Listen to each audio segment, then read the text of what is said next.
buku ni boleh tengok muka surat yang ke-33. InsyaAllah. Kita baca sama-sama tuan-tuan. A'udzu billahi minasyaitonir rajim. Bismillahirrahmanirrahim.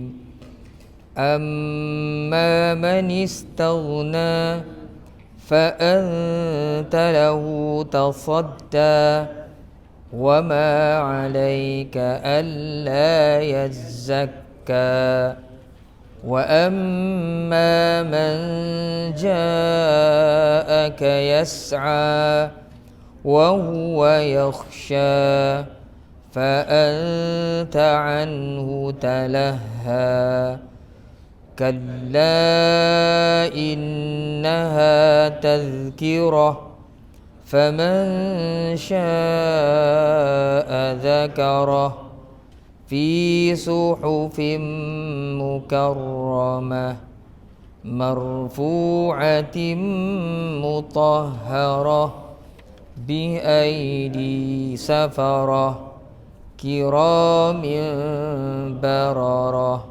صدق الله العظيم.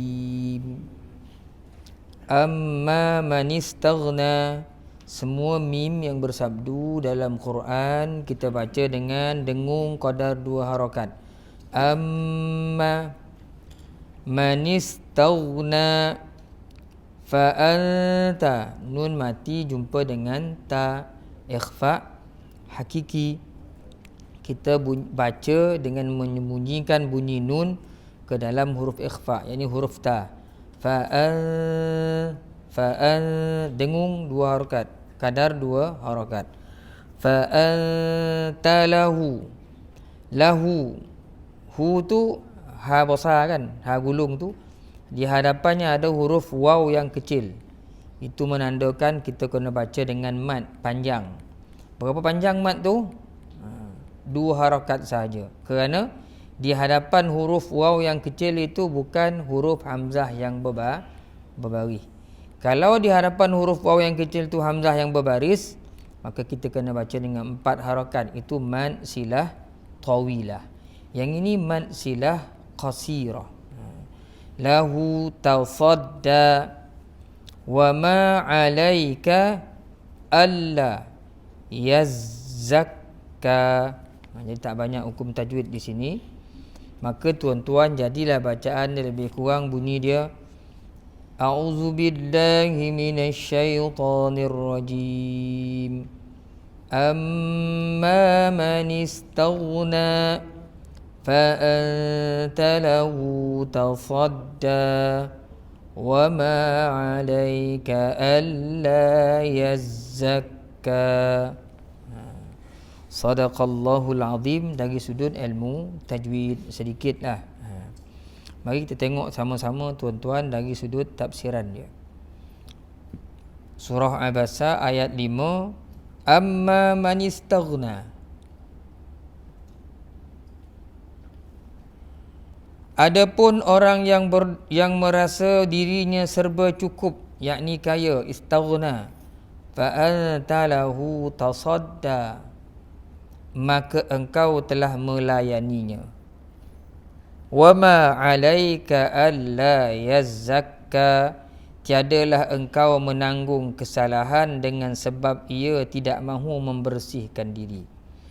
Maka tuan-tuan, sebelum kita tengok tafsirannya lebih lanjut berpandukan apa yang dicatatkan oleh Ustaz Ahmad Sonhaji ni, dan kita sama-sama tengok kitab Al-Jami' li Ahkamil Quran oleh Imam Qurtubi ni, kita ambil dulu kefahaman ayat 5 sampai 7 ni. Dalam ayat 5 sampai 7 ni Allah Ta'ala sebut kepada Rasulullah ni kan, adapun orang yang kaya, wahai Muhammad, kau layan dia. Fa anta lahu tasadda. Orang-orang yang kaya kau layan dia, wahai Muhammad.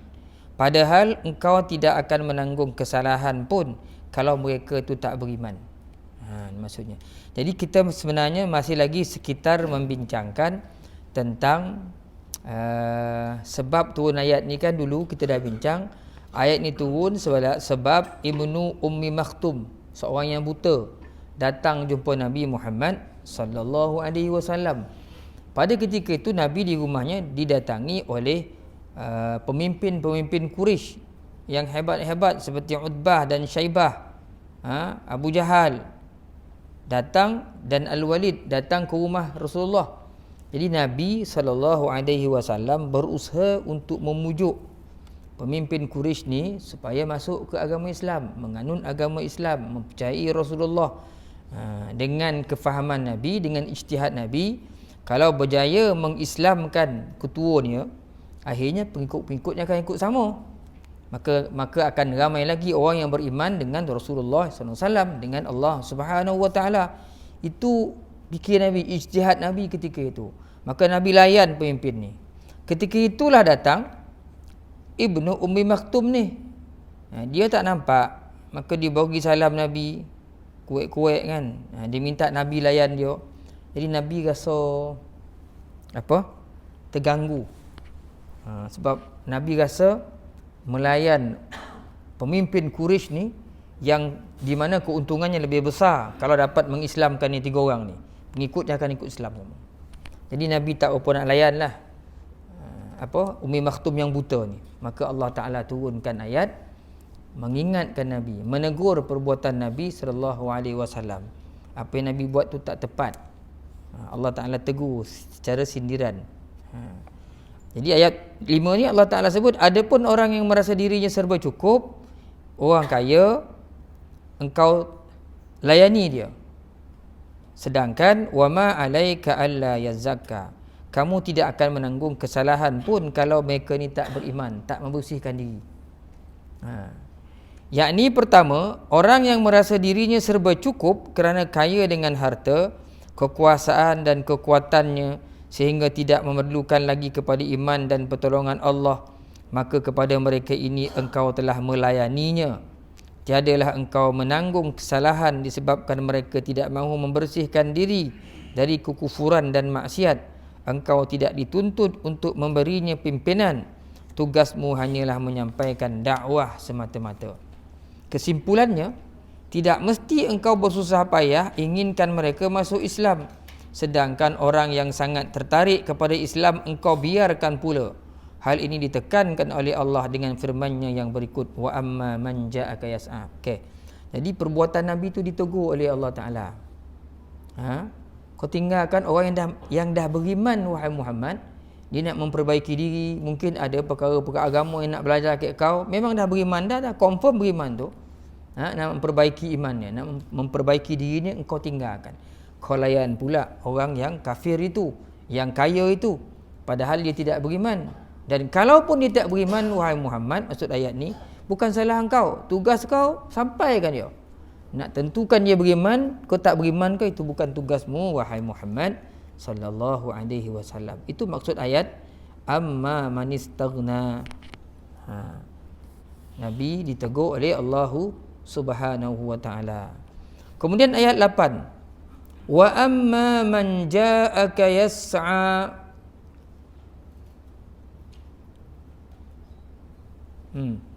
Dan adapun orang yang datang bersegera kepadamu, wa huwa yakhsha, sedang ia takut kepada Allah, fa anta anhu talaha, maka engkau mengabaikannya.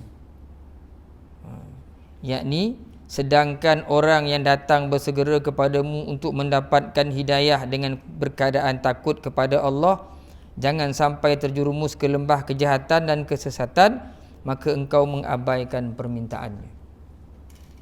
Allah Ta'ala tegur.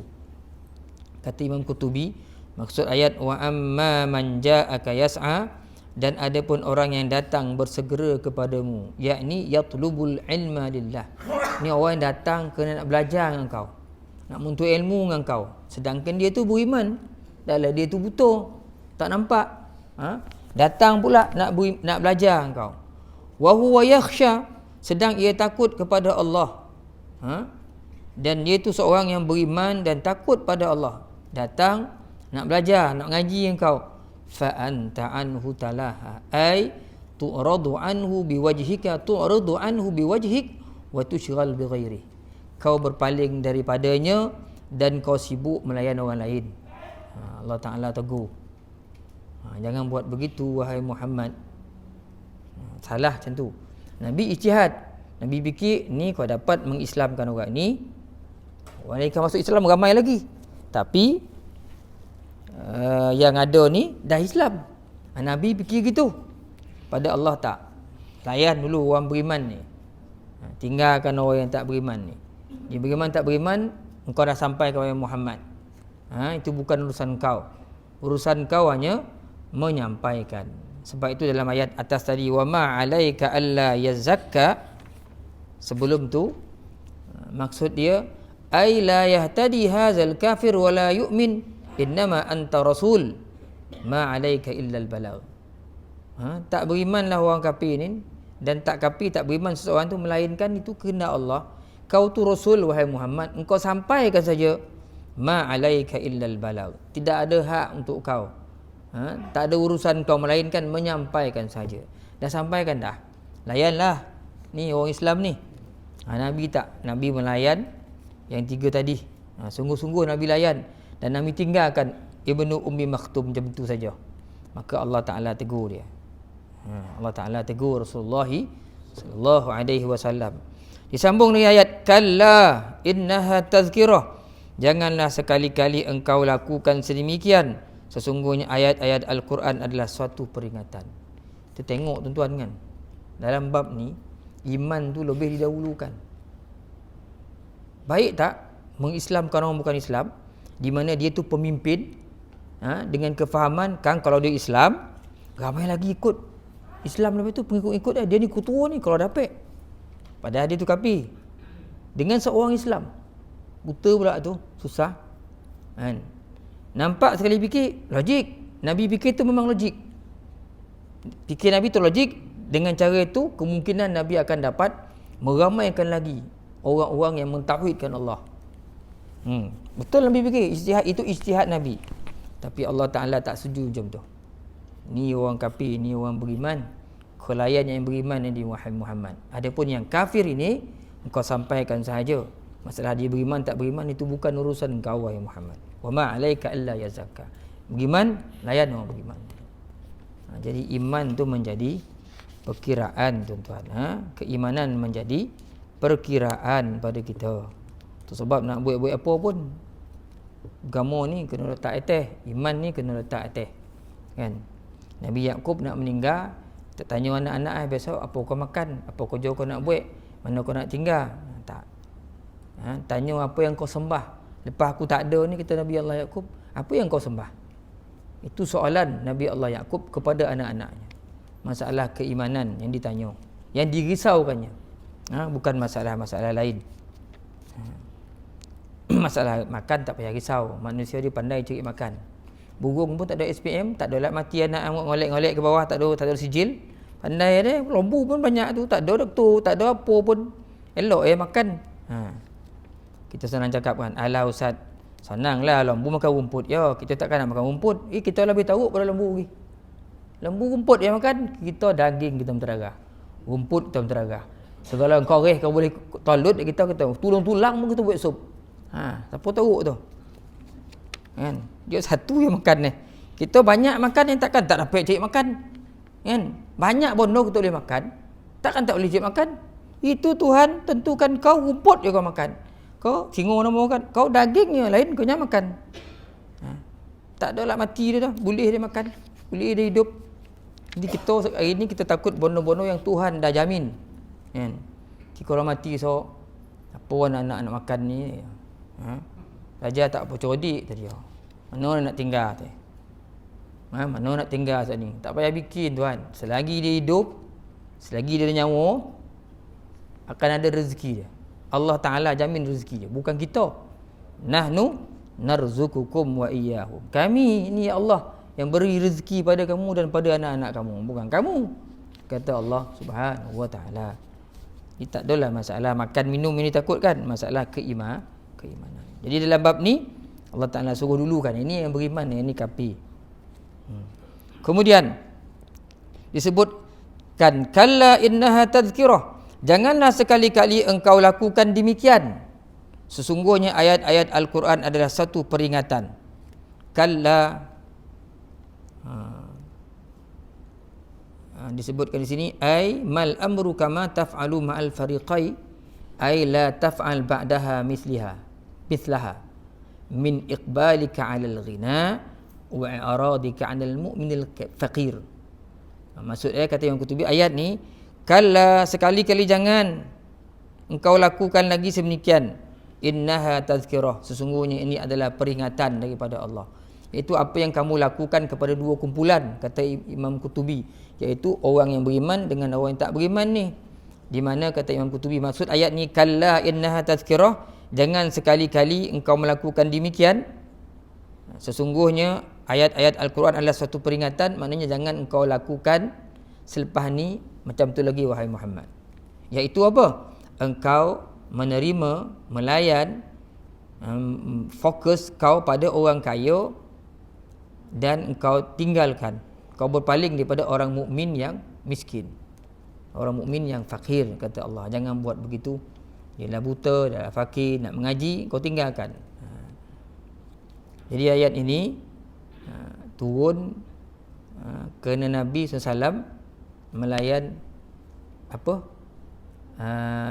Ibnu Ummi Maktum macam tu. Jadi bukanlah salah besar, kan? Macam saya sebut dulu, kita janganlah faham ustaz kata Nabi itu maksum. Ni macam bersalah nampak ni. Kan? Jadi Allah Taala pun tengok ayat ni, ikut dalam bahasa Arab, tengok ayat ni kan. Allah Taala bukan togu-towish, kan? Bukan tanya, bukan tohi-togu, tak. Allah Taala macam sini ya, abasa wa tawalla, masa mukoe. Allah Taala sebut macam tu kan. Masa mukoe berpaling deh, kan? Dia tak suka. Sebab apa ada orang buta datang kat dia tanya. Allah Taala macam cerita balik. Rasulullah faham ayat ni cerita aku ni. Kalau marah tohi sebut dia. Tohi togu dia. Kan? Macam saya sebutlah. Macam kita togu anak kita. Kalau Alung buat salah memang kita marah betul kan. Alung, yang kau buat macam ni. Kau tu abang, pasal kau buat macam ni. Kan. Kalau yang bongsu tak ada dah. Lain cara tak ada tohi. Jangan buat macam ni, tak ada. Kalau bongsu seluruh ya. Ada orang tu dia tumpah air. Yalah dia anak bangsu, ingat omak tak marah ke nak tunjuk marah, tapi cara togu tu lain. Kok alung kan tumpah air. Tak nampak kau long teh dia yang ngeteh kan. Lain kali kau buat jadi lagi betul-betul minum tu alah peganglah betul-betul cawan tu. Nunggu alung. Tapi kalau nunggu anak bangsu ni sama sayang kan. Ada budak tu teh, bonggang cawan pun tak betul, langsung tumpah air. Yalah anak bangsu, mak tak marah, daripada mak nak duduk marah tu. Tapi cara tu kan lain bunyi. Lain bunyi. Jadi Nabi ni kata Imam Qurtubi, wallazi jara minan Nabi sallallahu alaihi wasallam kana tarkul aula. Jadi Nabi bukanlah salah besar. Cumanya Nabi meninggalkan keutamaan. Nabi meninggalkan perkara yang lebih utama daripada yang utama. Memang utama, memang perlu berdakwah kepada pemimpin kafir supaya dia masuk Islam dan pengikutnya akan Islam sama. Memang itu utama. Bagus. Tapi ada yang lebih utama, iaitu melayan orang Islam. Ni orang kafir, tentu Islam lah. Bukan tak utama, tak penting. Kalau kita kata memang penting berdakwah kepada orang Islam supaya kepada orang kafir, pemimpin pula tu, supaya pengikut nanti akan ikut. Ketua beriman, pengikut beriman. Memang penting. Tapi lebih penting melayan orang yang memang dah Islam. Kan? Memang dah Islam. Iman menjadi perkiraan. Iman menjadi perkiraan.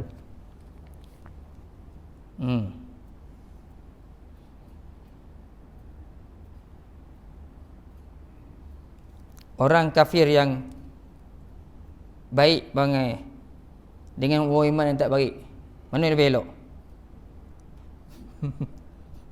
Orang Islam yang kodokut dengan orang kafir yang pemurah, mana lebih elok? Kita teruskan. Faman syaa zakarah. Itu macam homework lah tu. Kan? Faman syaa zakarah. Kan kita sosek tempat jawang. Tinggal ni kan. Jadi Allah Ta'ala sebut lagi, maka barang siapa yang dikehendaki tentulah ia memperhatikannya. Ayat tadi kalla, jangan begitu, jangan buat sekali macam tu lagi wahai Muhammad. Innaha tazkirah, sesungguhnya yakni ayat-ayat Al-Quran yang turun ni adalah satu peringatan. Ini ingatan untuk engkau wahai Muhammad, kata Allah Subhanahu wa taala. Faman syaa'a zakarah, maka barang siapa yang menghendaki tentulah yang memperhatikannya. Hendak apa ni tuan-tuan? Barang siapa yang menghendaki tentulah ia memperhatikannya. Siapa yang nak apa? Barang siapa yang nak. Maksud di sini Allah Ta'ala sebut ayat kat atas tadi.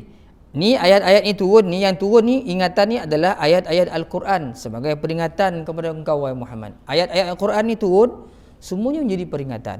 Jadi siapa nak, tentu ia akan memperhatikannya. Maksud orang yang nak petunjuk daripada Quran, dia pasti akan meneliti Al-Quran, melihat Al-Quran, memelihara Al-Quran.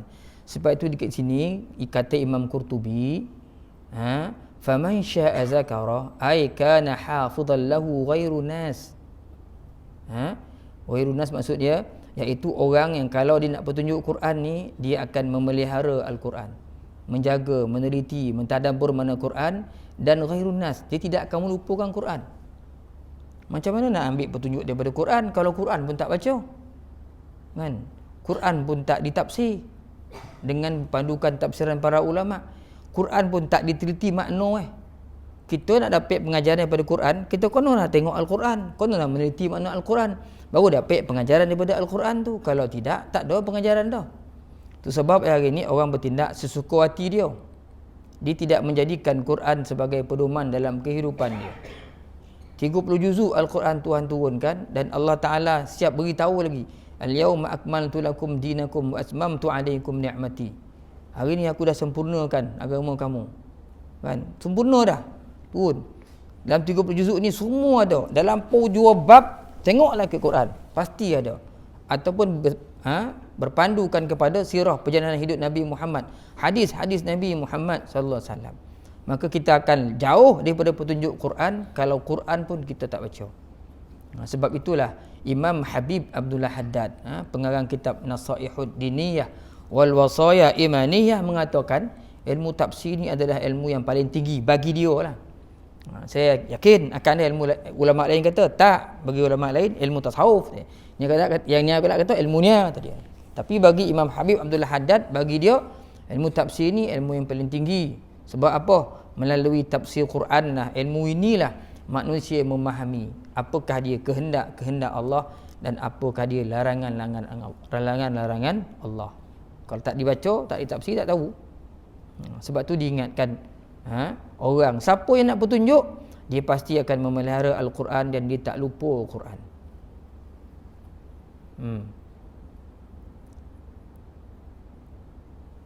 Kemudian fi suhufim mukarramah, ayat-ayat Quran ini tersimpan dalam naskah yang dimuliakan.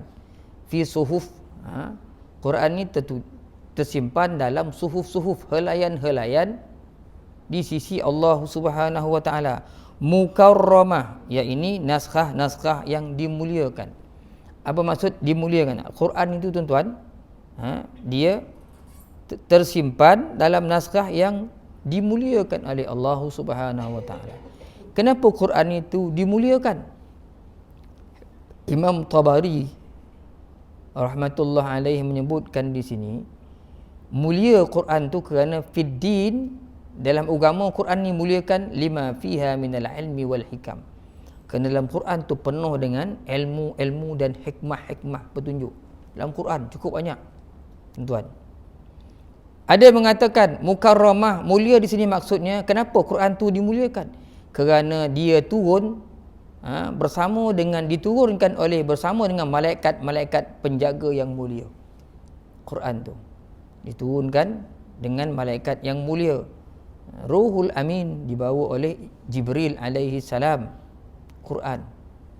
Atau dia dimuliakan mukarramah kerana apa? Kerana dia turun daripada Lauh Mahfuz, dari tempat yang mulia, tempat simpanannya. Maka sebab itu dah dia mukarramah, dimuliakan. Ada juga yang berpandangan maksud dimuliakan ini, kerana apa Quran tu dimuliakan? Kerana kata li'annaha nazalat min karim, Kerana dia turun daripada Allah yang maha mulia. Dan kemuliaan sesuatu kitab itu adalah kerana kemuliaan tuannya. Tuan ni hebat, Allah Ta'ala lah. Maka Quran hebatlah, cakap dia hebatlah. Begitu maksud dia. Fi suhufim mukarramah marfu'atim mutahharah, yang ditinggikan, marfu'ah, kemudian mutahharah, tinggi lagi disucikan. Tinggi ni maksud tinggi kedudukan di sisi Allah. Rafi'atul qadri indallah, tinggi kedudukannya di sisi Allah. Al-Quran kan tinggi kedudukannya di sisi Allah. Dan dia diberkati oleh Allah Subhanahu wa taala dalam Quran ni. Baca pun jadi ibadah. Bukan baca semua Quran, satu huruf pun baca, dah kan dapat pahala, 10 ganjaran pahalanya. Kemudian Al-Quran, orang yang baca Quran besok banyak baca Quran, Nabi sebut dalam hadis. Besok Quran, bacaan-bacaan itu akan dihimpunkan dalam kubur, akan berkawan dengan ni jadi macam individu. Seseorang duduk di kepalanya, melayannya sampai yaumul ba'si, sampai hari dia dibangkitkan, maka dia tidak akan keseorangan. Jadi banyak kelebihan ni. Marfu'ah, dia tinggi kedudukannya di sisi Allah Subhanahu wa taala. Ada juga seperti Yahya bin Salam, marfu'ah ni maksudnya, kata dia tinggi Quran ni di langit yang ketujuh tadi. Apa maksud dia tinggi di langit ketujuh? Wallahu alam. Kemudian maksud marfu'ah tu juga ditinggikan daripada apa? Daripada yang serupa dengannya dan pertentangan isinya. Tak ada. Tuan-tuan cari dalam Quran tu ayatnya melawan dengan ini, lawan tak ada. Dia suci daripada tanaqud, pertentangan antara isi dia, tak ada. Dan dia mutahharah. Mutahharah ni suci, itu suci daripada danas, segala bentuk kekotoran. Tak ada Quran ni. Kan dia suci Quran ni. Kemudian mutahharah ni maksudnya dia terpelihara daripada dipegang. Di sini dikatakan, ada pendapat tak kuat, dia terpelihara daripada dipegang oleh orang kafir. Ini pandangan tak apa kuatlah ni pandangan ni. Dan mutahharah tu suci juga, maksudnya suci apa? Suci daripada diturunkan kepada orang musyrik. Dia tak pernah turun ke orang musyrik ayat Quran ni. Turun para anbiya dia. Sebab itulah dia dikatakan mutahharah, bersih. Bi aidi safarah, di tangan para penulis, yakni malaikat-malaikat Allah yang mulia, iaitu malaikat-malaikat yang Allah jadikan, malaikat-malaikat yang Allah jadikan macam penyampai antaranya dan antara rasulnya, macam duta lah. Jadi Quran ni di tangan para malaikat Allah. Jibril lah maksudnya yang menghantar Al-Quran daripada Allah kepada Rasulullah sallallahu alaihi wasallam. Di tangan para malaikat. Di mana malaikat ini dia suci daripada melakukan maksiat kepada Allah Subhanahu wa taala. Bi aidi safarah. Kemudian kiramim bararah, iaitu malaikat-malaikat yang mulia lagi berbakti. Malaikat-malaikat yang mulia lagi berbakti. Kita tengok apa yang dicatat oleh Ustaz Ahmad Sunaji kat bawah ni. Perenggan yang akhir sekali tuan-tuan. Peringatan itu merupakan ayat-ayat Allah yang tersimpan dalam naskah-naskah yang dimuliakan, yakni diturunkan kepada nabi-nabi yang berasal dari Lauh Mahfuz, ditinggikan kedudukannya, lagi disucikan dari dinodai oleh tangan syaitan, serta dari segala kecemaran dan kekurangan. Malahan naskah-naskah tersebut berada di tangan penulis, iaitu para malaikat. Allah menjadikan mereka utusan antara dia dengan para rasul sebagai alat penghubung, ini berkomunikasi, melebihi alat-alat teknologi berperingkat tinggi. Itulah malaikat-malaikat yang mulia lagi berbakti di sisi Allah Subhanahu wa taala. Kiramim bararah, malaikat-malaikat yang mulia, bararah lagi berbakti. Di sini disebut kiramim bararah.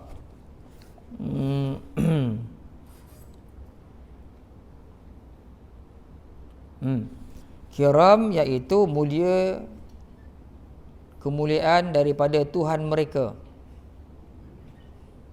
Kenapa mulia malaikat ni? Kiram anil ma'asi fahum yarfa'una anfusahum anha. Mereka ini mulia daripada melakukan segala bentuk maksiat. Malaikat ni tak ada buat maksiat dan mereka meninggalkan semua maksiat. Tak pernah buat maksiat ni. Dan kata Dhahhak dan Ibnu Abbas, sehingga mulianya, halusnya kemuliaannya, mulianya perbuatan diri malaikat ni, di mana sampai disebut oleh Dhahhak daripada Ibnu Abbas, kata dia yatakarramuna ayyakuna ma'a ibni Adam idza khala bi zawjatihi atau tabarraza li ghaitihi. Mana malaikat ni mulia, malaikat tu sampai bila anak-anak Adam ni bersama dengan isterinya, malaikat akan menjauhkan diri. Tak nak ada. Atau anak Adam ketika mereka tabarraz li ghaitihi ni, bila nak buang air, malaikat pun menjauhkan diri. Begitulah mulianya malaikat. Minggu lepas ke bila kan kita dah bincangkan, mandi jangan mandi pakai kain basahan, pakai kulit je. Malaikat kau tak senonoh botol budak ni. Tak ada lah malaikat cakap macam tu. Tapi dalam kata-kata senali tu, dalam tafsir ni juga, dalam Jami' Ahkam ni juga, malaikat tak pun syukur lah kita, ditinggal lah kita kan, ditinggal kita. Jadi mulianya malaikat ni, bila anak Adam tu bersama isterinya atau dia buang air, malaikat ni akan tinggalkan. Di mana disebutkan juga malaikat ini iaitu makhluk Tuhan yang mendahulukan manfaat untuk orang lain, li ghairihim ala manafi' anfusihim, daripada diri dia sendiri. Jadi dia bertugas untuk memberi manfaat kepada orang. Ini malaikat Allah.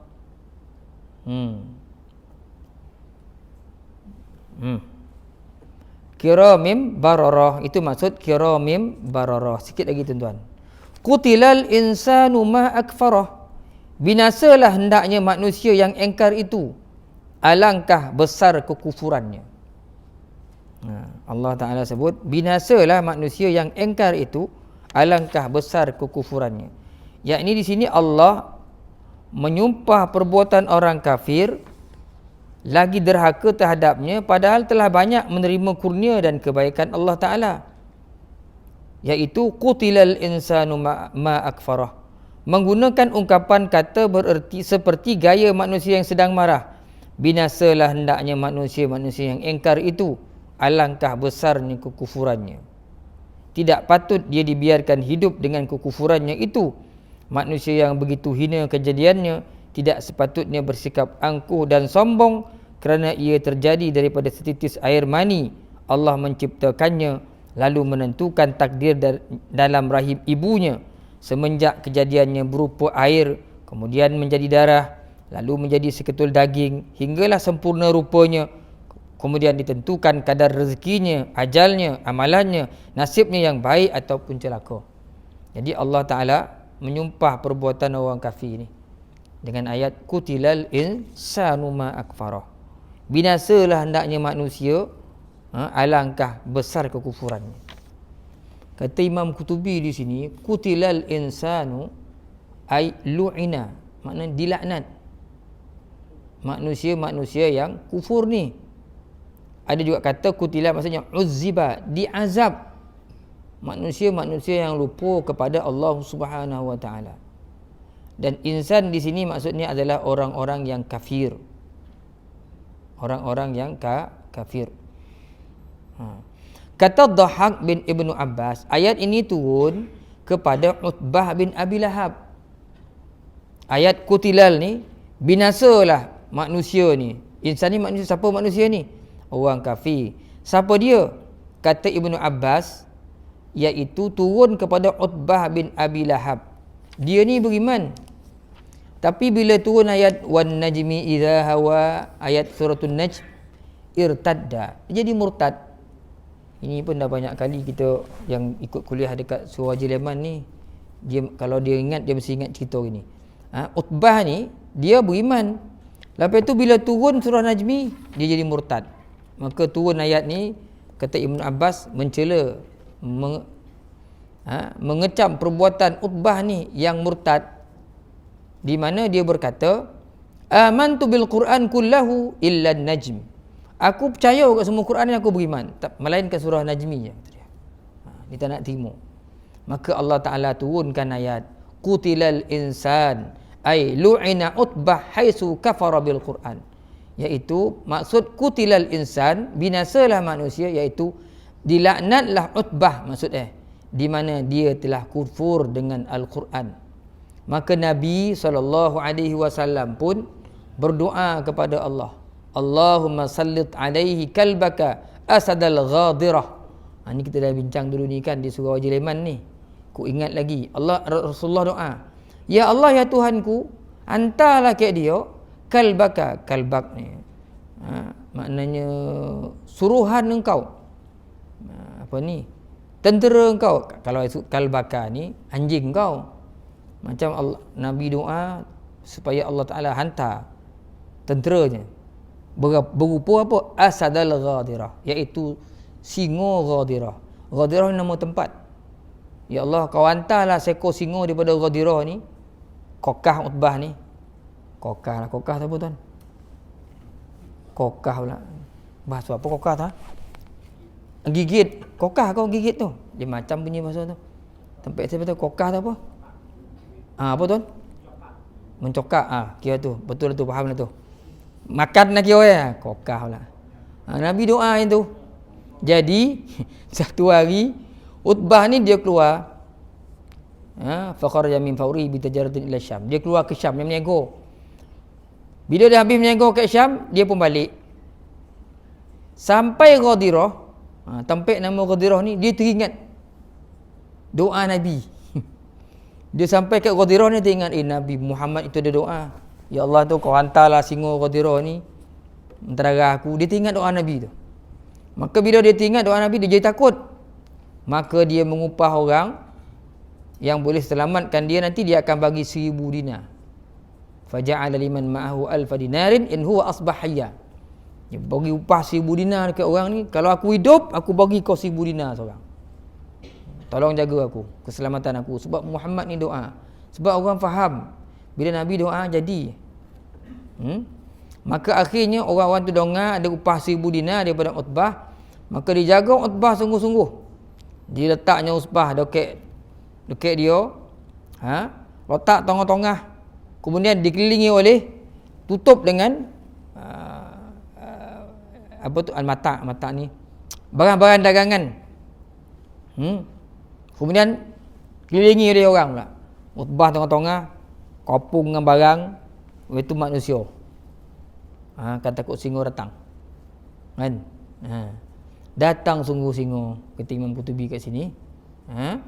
Maka orang ramai tengok datang singa ni. Wa aqbal al-asad falamma dana min ar-rihal wasab. Dia datang, kemudian wasab ni mengambulah, melompatlah singa tu. Fa idza huwa fawqahu famazzaqahu. Besar, melompat, betul-betul landing tengah-tengah. Tengah-tengah barang, tengah-tengah itulah dia punya Utbah.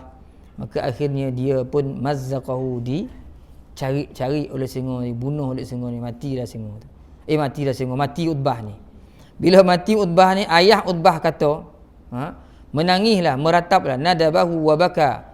Menangislah ayah Utbah ni sambil meratap, sambil dia berkata, wa qala ma qala Muhammadun syai'an qat illa kana. Tak adalah Muhammad ni cakap sesuatu melainkan illa kana, dia akan berlaku. Muhammad ni kau sebut apa pun, apa yang cakap mesti berlaku. Kata ayah kepada Utbah. Maka matilah Utbah tu. Ma akfarah. Binasalah manusia yang kufur ni. Ma akfarah. Apakah yang menjadikan dia kufur? Ada separuh tafsiran macam itu. Kalau di sini ditafsirkan ma akfarah, alangkah besar kekufurannya. Ada dua maksud. Satu, nak tunjuk besarnya kekufurannya, alangkah macam ta'ajub wasabatu kekufuran orang ni. Satu lagi maksud ma akfarah, apakah yang menyebabkan dia menjadi kufur? Allah Taala sebut binasalah dia orang yang kufur ni. Apakah yang menyebabkan dia jadi kafir ni? Itu satu lagi makna daripada Quran. Sedangkan tidak layak manusia kufur mengingkari Allah Subhanahu wa taala. Allah Taala sebut kat bawah tu mengingatkan manusia min ayyi syai'in khalaqah. Tidakkah dia terfikir daripada apakah diciptakan oleh Allah? Min nutfatin khalaqahu faqaddara. Mereka diciptakan daripada air mani yang hina lalu menentukan takdirnya. Jadi nak mengangkat muka di hadapan Allah. Disebut di sini Allah Ta'ala jadikan dia ay min syai'in khalaqallahu hazal kafir fayatakabbaru au a'jabu li khalqihi. Daripada apa Tuhan jadikan orang yang kufur ni? Yang boleh dia menyombong lah depan Allah Ta'ala ni, dia heran pula dengan kejadian diri dia. Padahal min nutfatin, daripada air yang hina, khalaqah, Tuhan telah jadikan dia. Maka tak layak manusia ini sombong di sisi Allah Subhanahu wa ta'ala. Sehingga berkata Al-Hasan, kaifa yatakabbaru man kharaja min sabilil bauli marratain. Ini dah banyak kali saya sebut ni. Berkata Al-Hasan, bagaimana boleh sombong seseorang yang keluar daripada lubang kencing 2 kali? Patut ke? Macam mana boleh sombong orang yang keluar daripada lubang kencing 2 kali? Pertama keluar daripada ayahnya, kemudian keluar daripada ibunya, 2 lubang kencing. Tiba-tiba nak kufur dengan Allah Ta'ala. Padahal faqaddarah, Allah Ta'ala jadikan dia daripada air yang hina, kemudian dalam perut ibunya ditakdirkan segala sesuatu. Dia tak boleh buat apa-apa pun dalam hidup. Perut ibu tu semua Tuhan dah takdir. Apa yang berlaku di dunia ni Allah Ta'ala telah tuliskan awal-awal lagi sejarah hidup dia. Faqaddarah, Tuhan tentukan. Begitulah yang diriwayatkan oleh Dhahhak daripada Ibnu Abbas, ay qaddara yadayhi wa rijlayhi wa ainaihi wa sairi arabihi wa hasanan wa damiman. Kata Ibnu Abbas, dalam perut emak tu dah ditentukanlah, dah dijadikan bagi dia 2 tangan, 2 kaki, mata, anggota-anggota lain. Kemudian ditakdirkan dia baik ke tak baik ke sifat tinggi, rendah, bahagia, celaka, hidup, semua Tuhan dah tentukan. Macam mana pula nak boleh menyombongkan diri pula di hadapan Allah Subhanahu wa ta'ala. Faqaddara ay fasawwahu, menyempurnakan kejadiannya. Tak tahu ke Allah Ta'ala manusia yang keluar dia akan jadi kafir? Tahu kan? Patut jangan keluar, mati dalam perut dia. Taklah Allah Ta'ala buat macam tu kan? Sebab tu diingatkan ayat ni. Kamu tu dulu macam kita lah, orang tua saya sebut, kalau dah tahu macam ni dogi kau kecil-kecil dia picit engkau dah tu. Kan ada orang tua macam tu kan. Kalau dah tahu lah macam ni dogi kau ni kecil-kecil dia picit engkau. Ada tak menyenangkan kan? Kecil hati budak tu dengar. Boleh ya Allah Ta'ala buat yang tu kan? Tahu dah. Dia nak beritahu kau tu dulu semua aku tentukan dalam perut emak kau lagi. Tapi keluar-keluar dogi pula. Seolah macam ni ayat ni. Tahu tak kau tu dia jadi daripada air. Tak ada nilai air tu.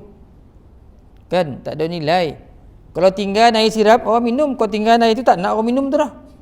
Apa nak minta darah tu? Biar pun tu tahu jadi orang tertentu. Tak nak orang minum dah. Ini hino itu. Kan? Hino. Ambil secawan air sirap. Baling ke orang. Alah kotor macam ni. Kalau yang tu ambil sirap macam ni lah orang. Ngitai-ngitai. Wui. Kotor botol lah nampak dia orang. Hino lah kira tiba-tiba kita pula sombong lah di hadapan Allah Subhanahu wa ta'ala. Akafarta billadhi khalaqaka min turabin thumma sawwaka rajula. Adakah patut engkau nak kufur dengan Allah yang telah menjadikan engkau daripada tanah, kemudian dia sempurnakan engkau menjadi seorang lelaki? Macam mana boleh kufur dengan Allah Subhanahu wa ta'ala? Jam dah menginjak 8.30 tuan-tuan, cukuplah sekadar tu. Kita berhenti kat sini dulu. Ayat 9 boleh, besok kita sambung lagi. Ada satu permintaan tadi daripada sahabat kita pergi datang sini, tanya saya, Pertama tentang apa tadi ya, lupa pula dah. Wakaf Jibril. Nak ingat dia kan. Jadi wakaf Jibril tu banyak. Saya pun tak ingat, ada tak salah dalam ilmu tajwid ada 14 tempat lah. Kalau tuan-tuan tengok kitab tajwid akan pastilah dekat mana tempat-tempat dia. Jadi wakaf Jibril tu Rasulullah SAW masa Rasulullah Ramadan kan, Rasulullah dia apa? Bertalaki dengan Jibril. Setiap Ramadan Rasulullah akan dia talaki dengan Jibril, tuan-tuan. Mengkhatamkan satu Quran tu. Kecuali ketika tahun terakhir kan Rasulullah nak wafat, Rasulullah baca 2 kali. Sehingga sahabat-sahabat pun tahu Rasulullah tak pernah buat macam ni. Nak nampak dah bayangan Rasulullah akan meninggalkan sahabat. Kan menangis sahabat. Hari lain sekali je. Nak cerita ketika baca dengan Jibril ni ada tempat-tempat yang Rasulullah baca dengan Jibril tu baca. Sunat berhenti kat situ. Kita panggil waqaf Jibril, sunat. Antaranya yang selalu kita bacalah yang tuan selalu jumpa iaitu afaman kana mu'minan kaman kana fasiqa. Berhenti kat situ. La yastawun. Surah Sajadah kan, afaman kana mu'minan kaman kana fasiqa la yastawun. Berhenti kat situ. Tapi kalau baca pun afaman kana mu'minan kaman kana fasiqan la yastawun, tak ada masalah pun sebenarnya. Tapi sunat berhenti kat situ, baguslah. Maka Jibril tu ialah berhenti kat situ. Itu yang pertama. Yang kedua tentang soalan meletakkan hiasan-hiasan di dinding masjid dengan ayat Quran kan. Situ ada perbahasan ulama lah. Ada yang tak berapa nak setuju, mengatakan makruh walaupun ayat Quran. Ada yang setuju. So kita satu, dia bergantung kepada keperluan kita lah kan. Keperluan. Saya ingat sebab benda ni khilaf. Ke masjid lain pun banyak ayat Quran. Kalau masjid negeri tu keliling pergi masjid-masjid keliling ni, kita fahamlah kenapa ulama-ulama yang mengatakan tak boleh ni dihias-hias ni. Mungkin dengan sebab tu agaknya bila ada orang kita mayang sambil tu baca Quran. Walladzina amanu wa imam dah rukuk dia lekor dia ngapal Quran ni hafiz. Dah lepas ke bawah imam. Mungkin macam tu agak kan. Kalau orang tak baca Quran, dia tengok ni khat apa, ni apa cerita ni, tak nak baca dah, dia tak baca pun. Orang Quran memang lekor tuan. Depan tu tulis selalu kat mimbar ni ada ayat juzuk 2 selalu ayat juzuk 2. Awal-awal juzuk 2 apa tu? Qad nara taqalluba wajhika fis sama'i falanuwal. Banyak ayat ni turun sebab ayat ni turun tentang kiblat. Arahan supaya berkiblatkan Masjidil Haram. Kat masjid-masjid banyak ayat ni. Kadang-kadang kita semayang imam depan tu lekor nak kita baca qad lawa qad yang baca tu. Mungkin sebab itulah kan kau pandang terbaca.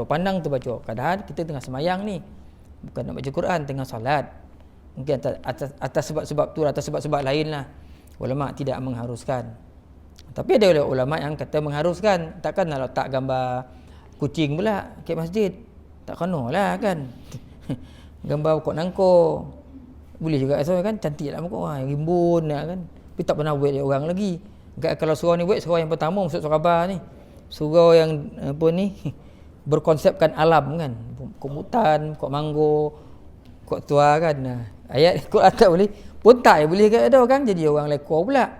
Jadi keperluan tu maksud saya ayat-ayat yang kita perlu untuk ingat orang. Mungkin dalam benda-benda yang macam dalam solat, sahabat kita ni macam ayat yang melibatkan rukun qauli Ustaz. Macam kalau rukun qauli tu maksud tak ada benda tak banyak lah. Yang ada Fatihah kan, takbir, Fatihah, tahiyat. Mungkin tahiyat tu mungkinlah boleh tuliskan kan. Mungkin anak-anak kecil datang, dia tak apa nak ingat, dia baca dia ingat. Mungkin tulis makna sekalian barulah orang tahu. Selama ni dia baca dia tak tahu apa benda baca. At-tahiyyatul mubarakat, baca laju orang tu. Tanya apa benda tu tuan, tahu tak makna tak apa cam Ustaz tanya, tak tahu makna kan. Alangkah baiknya kalau kita letak tu ada terjemahan ni, jadi orang tahu selama ni yang kita baca ni, yang kita doakan ni. Jadi bernambah khusyuk pun boleh jadi. 2-3 kali pandang, kali pandang, lama-lama kita ingat apa yang kita baca tu. Sampai fil alamin innaka hamidum majid tu. Boleh juga. Kan? Jadi ikut keperluan lah. Kalau tak perlu ingat tak payahlah. Kan? Kemudian dulu ada sahabat tanya tentang surah Fatihah turun kat mana kan? Siapa tanya itu? Lupa pula. Risau Saya tengok tu turun kat Mekah lah. Surah Fatihah ni turun kat Mekah selepas surah Al-Hijr. Selepas surah Hijr turunnya di Mekah. Surah Fatihah ni turun di Mekah. Biasanya ayat-ayat yang menyuruh orang beriman kepada Allah Ta'ala ni, biasanya ayat-ayat tu ayat yang turun di Mekah. Di Madinah banyak ayat-ayat hukum, orang dah Islam dah. Allah Ta'ala tak bincang lagi masalah ketuhanan, masalah tauhid. Di Madinah dah cerita tentang masalah hukum hakam sebab ramai yang telah Islam. Saya ingat tuan-tuan cukuplah sekadar tu untuk malam ni. Kita berhenti kat sini dululah. Rasa tak ada soalan Cukup lah tu. Qulu qawli hadza, sallallahu alaihi wa lakum. Assalamualaikum warahmatullahi taala wabarakatuh. Hari ni berapa bulan tuan-tuan ya? Sebab lama nak berjaga orang tadi sampai lupa hari bulan. Ngantuk. Ada orang yang ngantuk-ngantuk sikit ni. Bismillahirrahmanirrahim. Alhamdulillahirabbil alamin wassalatu wassalamu ala asyrafil anbiya wal mursalin wa ala alihi wa ashabihi ajma'in. Allahumma zidna 'ilman nafi'a warzuqna fahma. Allahumma rzuqna fahman nabiyyin wa hifdzal mursalin birahmatika ya arhamar rahimin. Allahumma rzuq awladana bin najahi fi kulli imtihanihim birahmatika ya arhamar rahimin. Allahumma zallil lahum su'ubata amrihim wa sahhil 'alaihim mashaqqata darasatihim warzuqhum minal khairi aktsara mimma natlub wasrif 'anhum kulla syarrin innaka 'ala kulli syai'in qadir walhamdulillahi rabbil alamin. Tasbih kafarah dan suratul 'asr. Subhanakallah bihamdika asyhadu an la ilaha illa anta subhanakallah bihamdika asyhadu an la ilaha illa anta subhanakallah bihamdika. Bismillahirrahmanirrahim. Wal 'asr innal insana lafi khusr wa 'amilus solihat wa tawassaw bil haqqi wa tawassaw bis sabr.